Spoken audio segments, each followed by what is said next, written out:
کیا ہر شوگر کے مریض کو ایسپرین، جس کو بلڈ تھنر بھی کہتے ہیں، دی جاتی ہے؟ کیا ہر شوگر کے مریض کو ایسپرین لینی چاہیے؟ آج ایک بہت ہی اہم سوال پہ ہم بات کریں گے۔ اکثر ڈاکٹرز اور اکثر شوگر کے پیشنٹس ایسپرین لے رہے ہوتے ہیں اور ان کو دی جاتی ہے۔ تو اب کویسچن یہ آتا ہے ہمارے کئی ڈائبیٹک پیشنٹس کی طرف سے کہ ڈاکٹر صاحب ہمیں بھی شوگر ہو گئی ہے، کیا ہم بھی ایسپرین لینا شروع کر دیں؟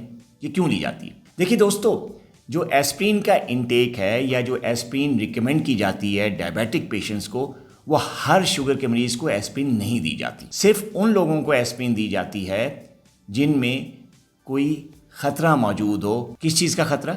ان کی باڈی میں اگر اس بات کا خطرہ ہے کہ ان کو آئندہ آنے والے دنوں میں ہارٹ اٹیک ہو سکتا ہے، دل کی کوئی بیماری ہو سکتی ہے، ان کو فالج ہو سکتا ہے، تو پھر اس خطرے کے پیش نظر ایسپرین ڈائبیٹک پیشنٹ کو دی جاتی ہے، لیکن ہر ایک کو نہیں۔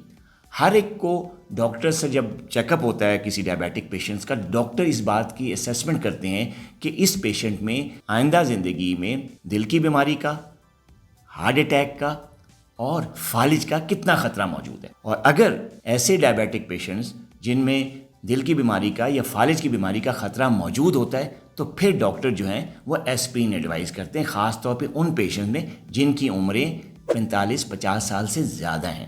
ینگ لوگ جن کی عمریں 45 سال سے یا 40 سال سے کم ہیں اور ان میں کوئی خطرہ نہیں ہوتا کسی بھی قسم کی دل کی بیماری کا یا فالج کا، تو ان کو ایسپرین نہیں دی جاتی۔ کیوں نہیں دی جاتی؟ اگر ایسے مریضوں کو ایسپرین دی جائے تو ایسپرین کے کچھ سائیڈ ایفیکٹس ہوتے ہیں۔ جب ایسپرین دی جاتی ہے یا ایسپرین لی جاتی ہے تو اس کا ایک سب سے بڑا سائیڈ ایفیکٹ ہوتا ہے بلیڈنگ کا، اور جسم میں کہیں بھی کسی بھی جگہ بلیڈنگ ہو سکتی ہے، خون بہہ سکتا ہے۔ ایک تو یہ خطرہ ہوتا ہے۔ دوسرا ایسپرین لینے کا جو سائیڈ ایفیکٹ ہے وہ ہوتا ہے کہ وہ معدے کی بیماری کرتی ہے، معدے کا السر کرتی ہے، اور جو لوگ کنٹینیوسلی ایسپرین لیتے ہیں بغیر کسی وجہ کے، تو ان کا معدہ خراب ہو جاتا ہے، تیزابیت ہوتی ہے، السر بن سکتا ہے۔ تو اس خطروں کی وجہ سے یا ان سائیڈ ایفیکٹس کی وجہ سے ہر پیشنٹ کو ایسپرین نہیں دی جاتی۔ اس بات کا فیصلہ پیشنٹ ٹو پیشنٹ ڈفرینٹ ہوتا ہے، اور ڈاکٹر اس بات کا فیصلہ کرتا ہے کہ اگر کسی ڈائبیٹک پیشنٹس میں، اس کی فیملی میں اگر ہارٹ اٹیک ہے یا فالج ہے یا وہ اسموکر ہے اور اس کا بلڈ پریشر بھی ہائی رہتا ہے، اس کا کولیسٹرول بھی ہائی رہتا ہے، وہ اسموکر بھی ہے، اس کا شوگر بھی اب ہو گئی ہے اس کو، تو اس بات کا خطرہ ہوتا ہے کہ آئندہ زندگی میں اس کو ہارٹ پرابلم ہو جائے یا آئندہ زندگی میں اس کو فالج ہو جائے۔ تو اس خطرے کے پیش نظر اس کو ہم کہتے ہیں پرائمری پریونشن۔ تو اس پرائمری پریونشن کے لیے ہم ایسپرین دیتے ہیں۔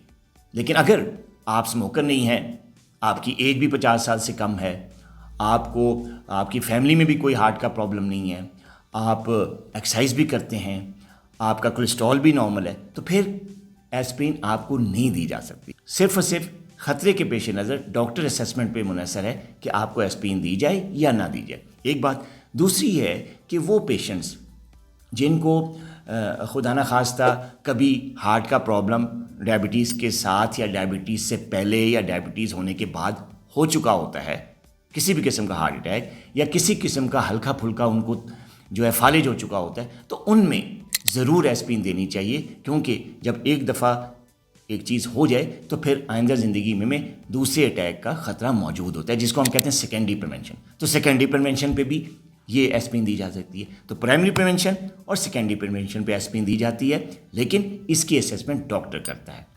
ہر ڈائبیٹک پیشنٹ کو ایسپرین لینی نہیں چاہیے۔ اپنا بہت خیال رکھیے گا۔ اللہ حافظ۔